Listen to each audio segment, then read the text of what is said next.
At my own wedding, the room froze when my mother-in-law stood up and said, "From today on, you'll hand over your entire $8,500 salary and every bonus to our family.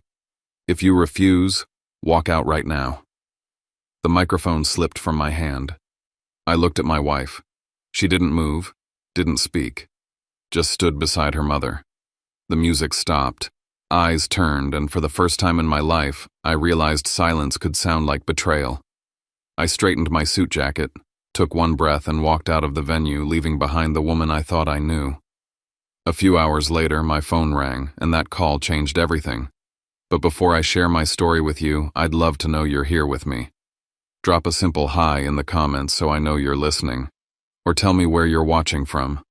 I love to see how far my story can reach. Thank you. And now, let me tell you everything. My name is Lachlan Vane, and this is not just a story about a ruined wedding. It's about how losing everything at the altar became the first moment I truly stood up for myself. If you believe every story deserves to be heard, please subscribe. It helps more than you know. The snow outside fell in quiet flakes, the kind that muffled the world and made every sound inside sharper. The jazz band faded as the MC handed me the microphone. I smiled, ready to thank our guests, ready to seal a new chapter of my life with grace. But before I could say a word, Rowena Wynne, my mother-in-law, rose from her chair, crystal glass in hand. Her voice cut through the music like a blade. "From today on," she said, "every syllable clear, you will hand over your entire $8,500 salary and every bonus to our family trust. If you refuse, you can walk out of this wedding right now." For a second, I thought I misheard her. The air grew heavy, the chandeliers trembling slightly from the silence. I turned toward Alessia, my wife. Her hand rested lightly on her mother's shoulder, her eyes on the floor. She didn't move. She didn't speak. She didn't stop it. I looked around. Some guests whispered behind their napkins. Others pulled out their phones, pretending to text while recording. The photographer lowered his camera, unsure whether to keep shooting. The microphone felt heavier in my palm. For years, I'd worked on construction sites across Colorado, building bridges, highways, and overpasses that carried people toward their dreams. I'd built everything with my hands, but in that moment, standing there in a designer suit beneath golden lights, I realized the only thing I couldn't build was respect from a family that measured worth in control. "Rowena," I said evenly, "you've made yourself clear." Then I placed the microphone back into the MC's trembling hand. I adjusted my tie, straightened my suit jacket, and looked at my father sitting at the back. His calm eyes told me everything. We'd had this talk before. He'd told me, "If someone ever grabs the mic from you, son, you have the right to walk away." So I did. As I crossed the aisle, the sound of murmurs followed me like an echo. I passed Rowena, who looked pleased with her power, and Alessia, who looked smaller than I'd ever seen her. When my hand touched the glass door, I caught my reflection. The fabric of my suit lay smooth against my chest, not a single crease. For the first time, I didn't see a man running from shame. I saw a man walking toward freedom. A server near the door whispered as I passed, "People are filming this. It's going viral." His words didn't sting. They only confirmed what I already knew. Truth travels faster than secrets. Outside, snow dusted the parking lot. My truck sat by the side entrance, and in its back seat, a small overnight bag waited packed 2 days earlier just in case. I'd hoped I'd never need it. I was wrong. My father joined me without a word. We stood under the awning, watching the lights of Boulder blur behind the snowfall. Inside, applause stuttered confused, then died out completely. I could still hear Rowena's voice echoing faintly through the glass. "He'll come back. They always do." She was wrong. As we pulled away, the tires crunched over the frozen ground. The silence between us wasn't empty. It was a kind of understanding only built through years of surviving storms together. My father finally spoke, eyes fixed on the road. "Proud of you, son." "Thanks," I said quietly. My hands gripped the steering wheel steady. "For once, I think I am too." Hours later, back in the dim light of a motel off Route 36, my phone buzzed against the nightstand. Unknown number. I stared at the screen, the snow still falling outside. I didn't answer yet. Whoever it was that call would decide what came next. Months before that wedding, I'd sat at a dining table long enough to seat 20, surrounded by chandeliers and the quiet hum of wealth. The first time I visited the Wynn estate in Highlands Ranch, I was more nervous than I cared to admit. Alessia squeezed my hand as we stepped through the carved mahogany doors, but even her touch couldn't settle the knot in my chest. The walls were lined with portraits of ancestors who all looked like they'd never known a day of uncertainty. The air smelled faintly of polished oak and power. Dinner began with small talk about Denver's skyline and the upcoming real estate conference. Then Malcolm Wynn, Alessia's father, folded his napkin neatly and leaned forward. Marriage, he said, is a partnership.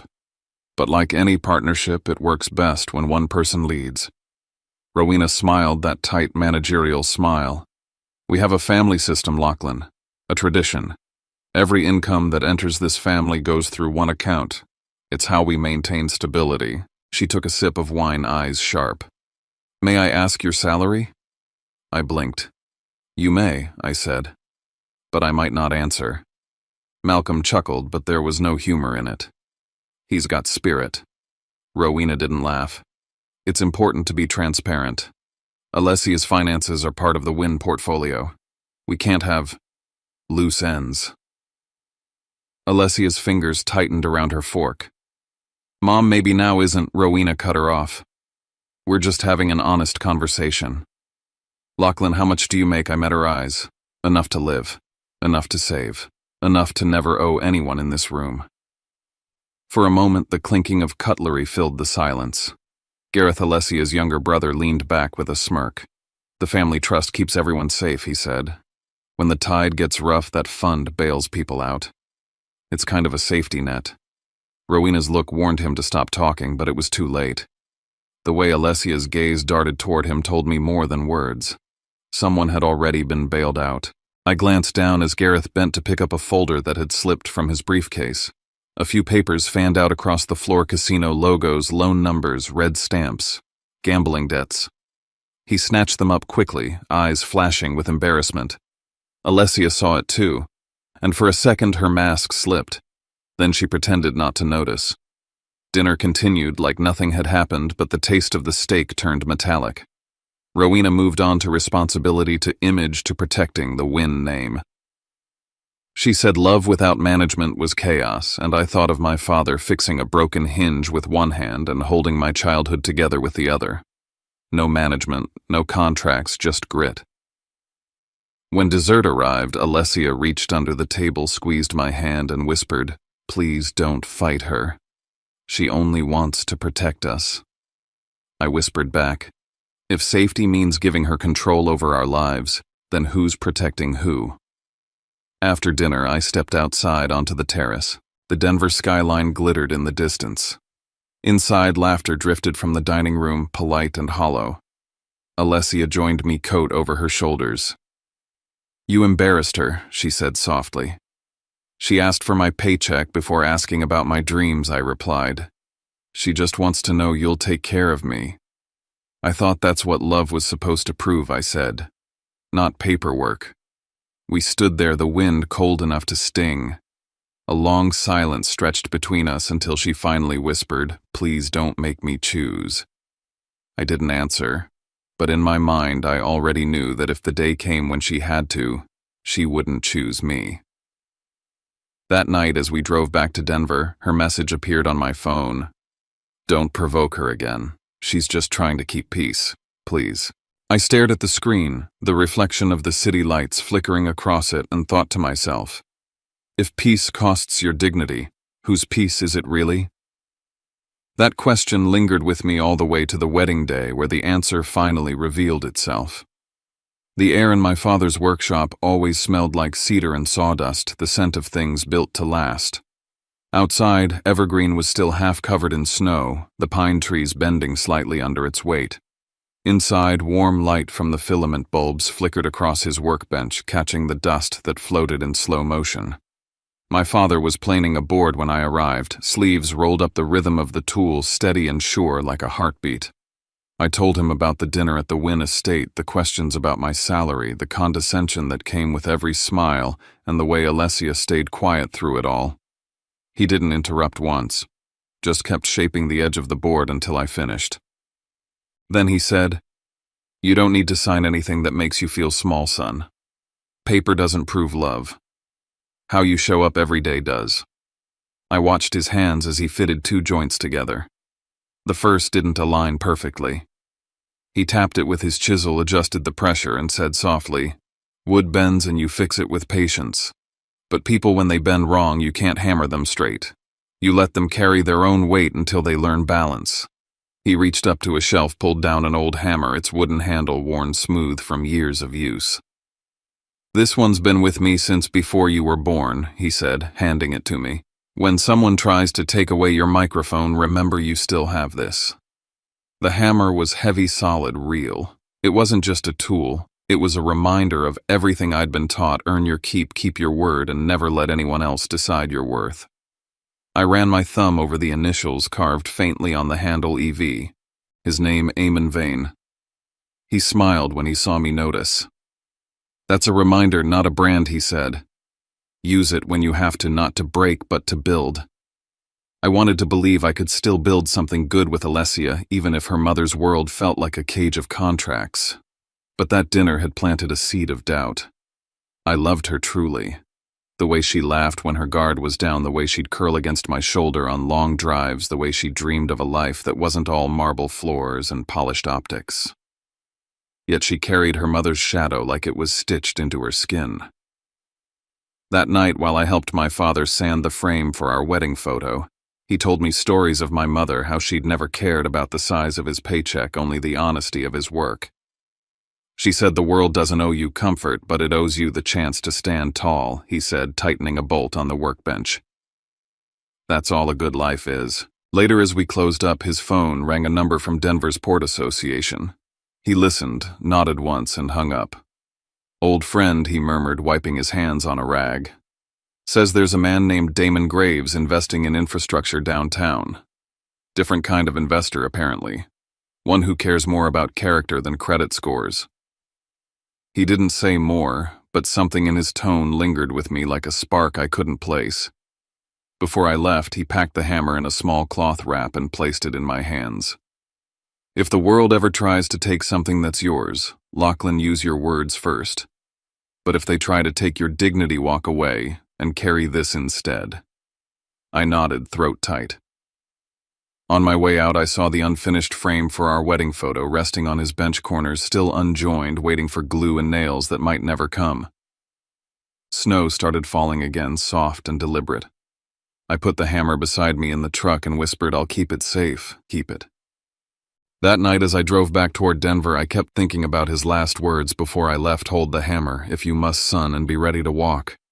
I tightened my grip on the wheel and asked myself, would I really have the courage to do it if that day came? 2 weeks before the ceremony, everything about our wedding stopped feeling like ours.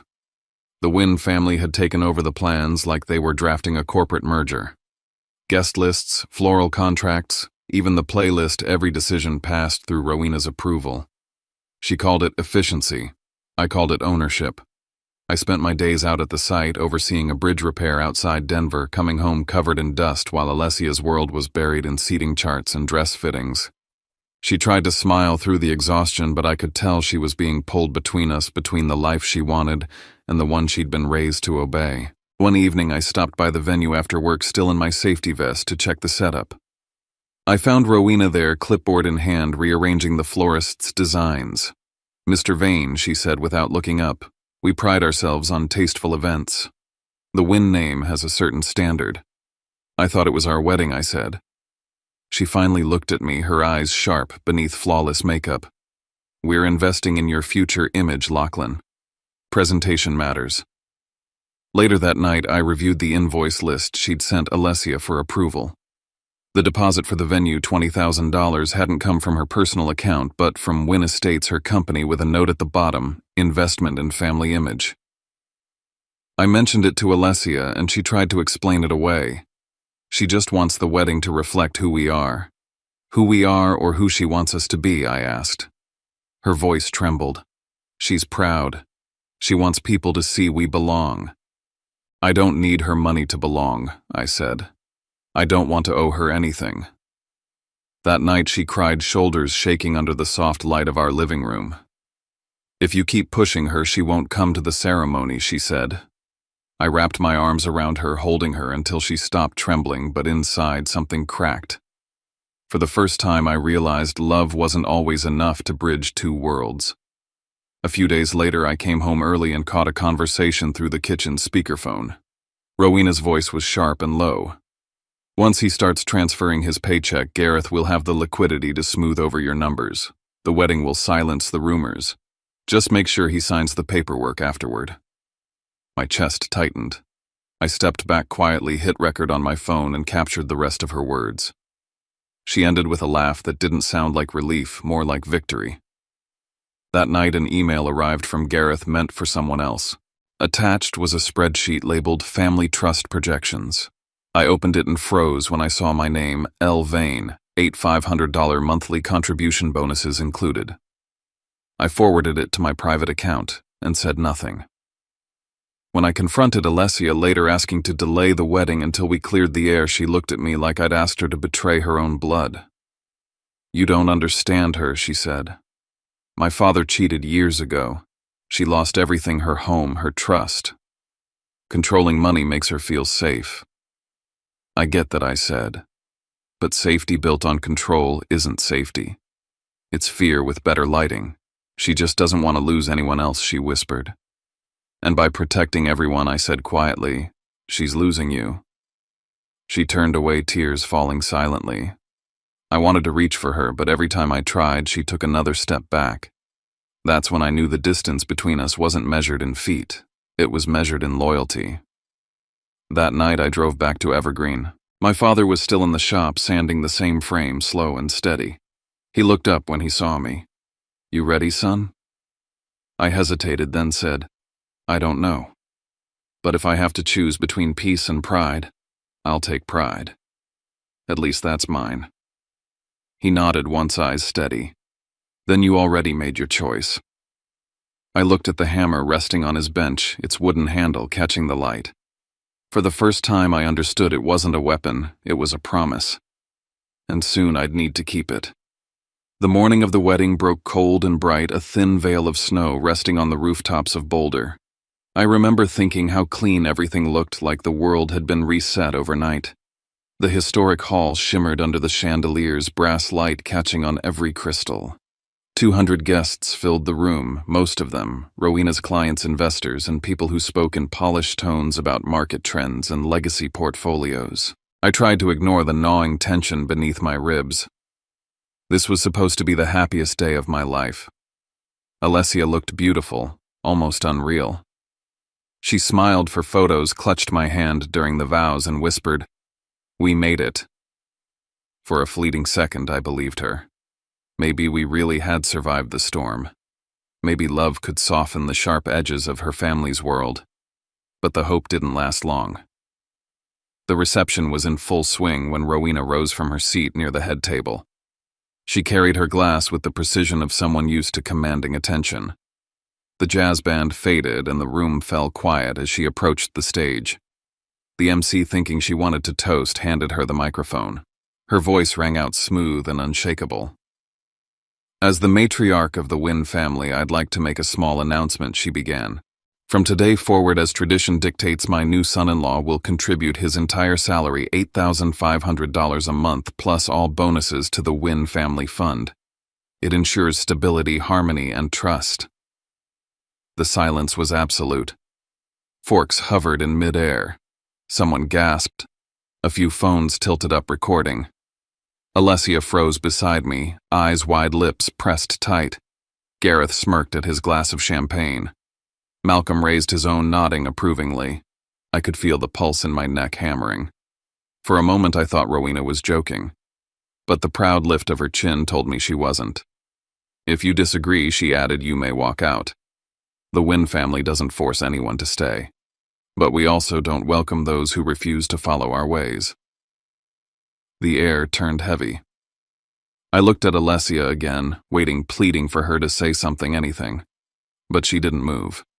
She stood beside her mother still, and silent, her diamond earrings glinting like cold stars. Someone near the bar whispered, "This is humiliation." Another voice said, "He should leave." My father sat in the back, hands folded, jaw clenched. I knew what he was thinking, and I knew he wouldn't stop me. I took the microphone from its stand. My voice came out steady. "Thank you for making things clear, Mrs. Wynne." Then I set it down gently on the table. I adjusted my jacket, the fabric smooth beneath my fingers, and turned toward the doors. My father rose at the same moment, falling into step behind me. People shifted aside as we walked down the aisle. Some clapped awkwardly, thinking it was part of the ceremony. Others whispered, phones still raised. Rowena's voice followed us, sharp and furious. "Don't think walking away makes you free, Lachlan. You'll regret this." Before I pushed open the doors, I heard another voice, low, almost amused, from somewhere near her table. "Careful, Rowena," the man said. "I'm recording this whole thing." I didn't know who he was then, but his words stayed with me. Outside, the cold hit like a breath of truth. Snowflakes melted against my collar as we walked to my truck. I opened the door, slid the hammer my father had given me beneath the seat, and started the engine. The headlights cut through the falling snow as we pulled away. Neither of us spoke for miles. The radio stayed off the road ahead, winding through darkness. Finally, my father said quietly, "The microphone stayed behind, but your voice didn't." I nodded, gripping the wheel tighter. Somewhere behind us in that glowing hall, Rowena was probably already rewriting the story, turning my silence into rebellion, my dignity into weakness. But out here on this frozen road, it felt like freedom.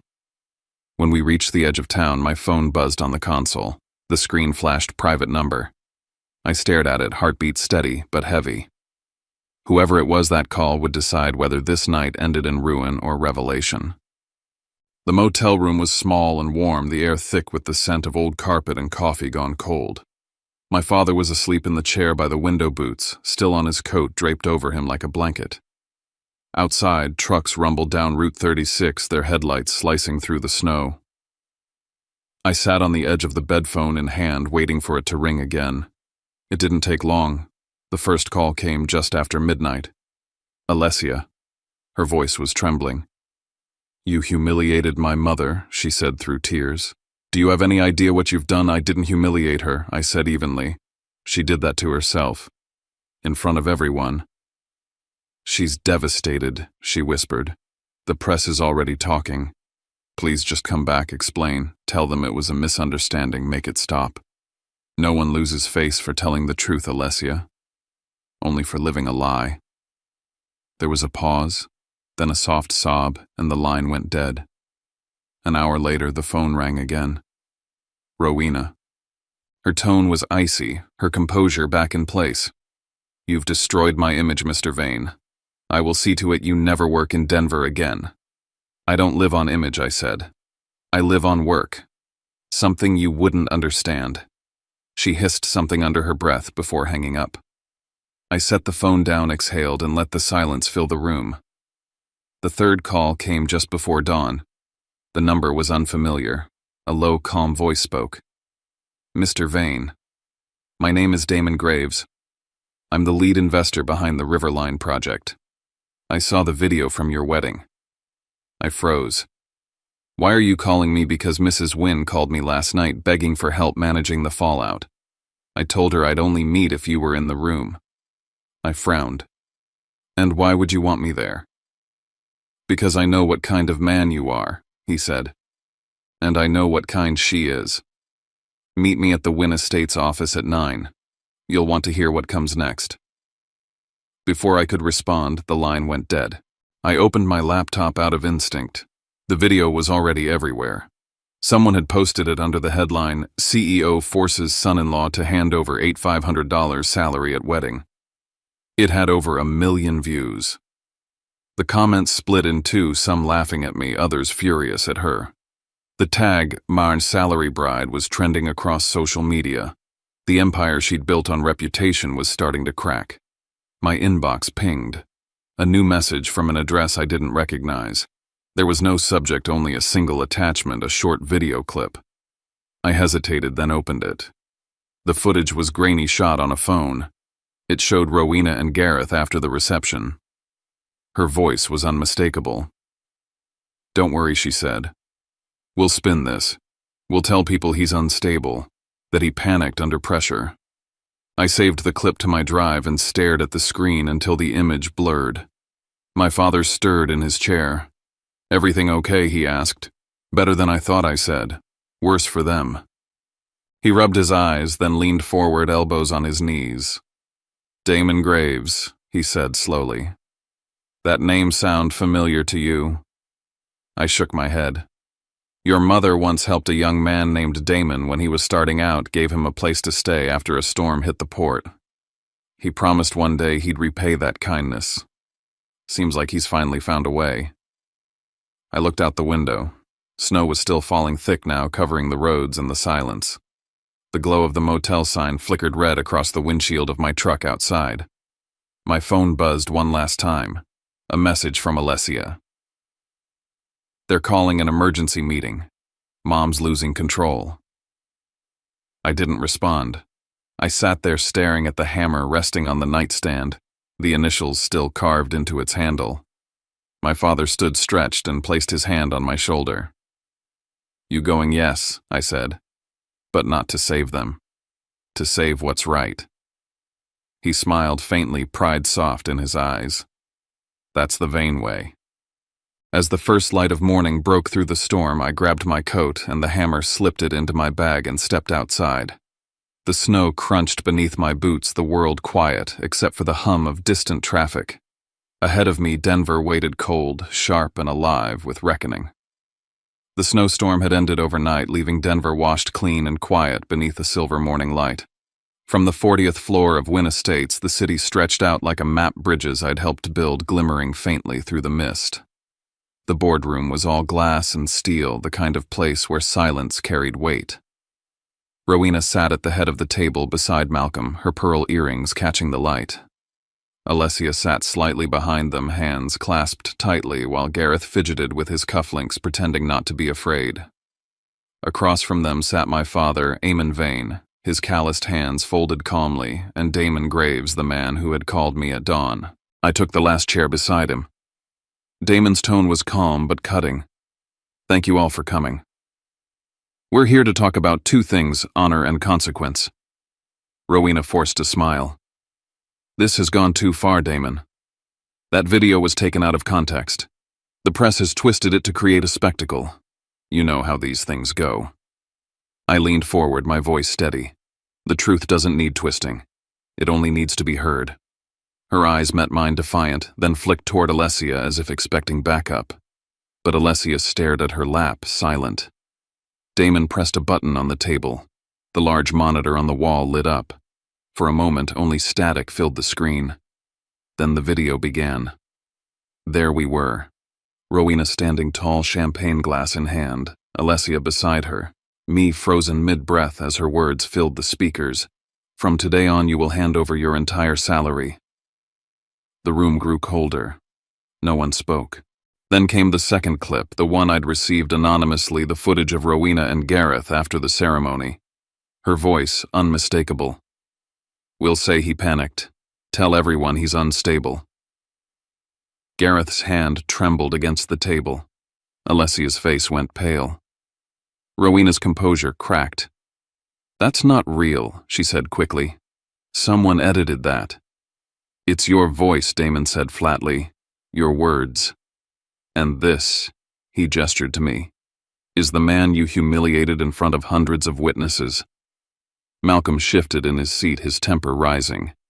"You have no right to parade our family in public like this. You think walking away makes you a saint? Damon didn't even look at him. No, Mr. Wynn. It makes him a man who still remembers what dignity feels like." Rowena's eyes darted around the room, searching for control she no longer had. "You can't destroy my company over this," she said. "Damon, please, this is business. You understand reputational risk better than anyone." He turned the monitor off, his voice quiet but sharp. What I understand is that Wynn Estates has been built on control and deceit. You've used people, your husband, your children, even your son-in-law, as leverage to protect your image. But the foundation is already cracked. He glanced at me. Do you have anything else to add? Lachlan, I took out my phone and pressed play. From the speaker came Rowena's voice, calm and calculating. Once he signs, the debt is covered. We'll be fine. The recording filled the room like smoke. Gareth's face drained of color. Alessia's breath caught. Rowena's hand flew to her mouth. Malcolm slammed his palm against the table. You're exploiting private conversations. Damon's gaze turned icy. I'm exposing abuse. There's a difference. He straightened his tie. As of this morning, my firm has withdrawn all investment from Wynn Estates. The markets will do the rest. Rowena's poise finally crumbled. She sank into her chair, whispering, You can't. Damon, please, you can't. He looked at her with something almost like pity. I can, and I will. Because a woman once taught me that respect isn't given, it's earned. That woman was your husband's wife, Mr. Vane's mother. She helped me when I had nothing. Today I return the favor to her son. For a long moment, no one moved. Then Alessia began to cry softly. Mom, she said through tears, how did it come to this? Rowena turned toward her, her voice shaking. Because you let him make me lose control. I met her eyes. No one makes anyone lose control, Mrs. Wynn. People just decide what matters more, their power or their love. The words hung in the air, heavy and final. I placed the microphone at the center of the table and said, I didn't come here for revenge. I came so the truth could stand on its own feet. I'll leave with nothing owed and nothing hidden. Damon nodded once. That's the only kind of victory worth keeping. I turned to leave. My father rose quietly, following me to the door.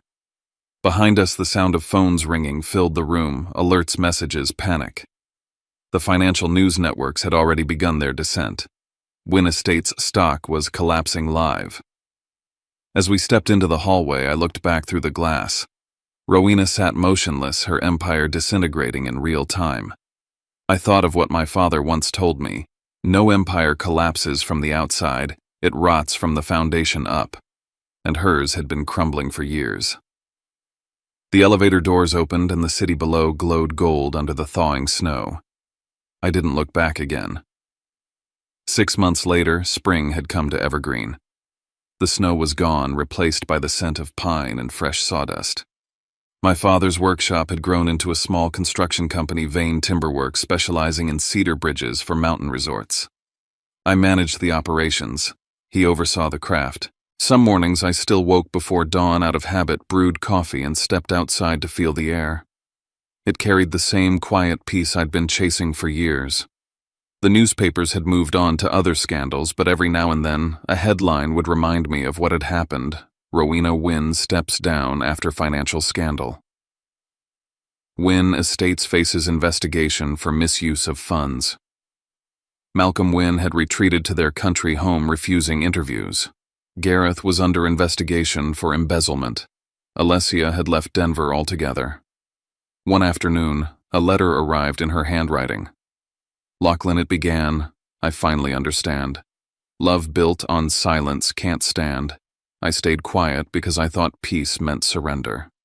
I see now that silence can wound deeper than words. I hope you find someone who speaks beside you, not around you. I folded the letter carefully and set it in the drawer of my desk.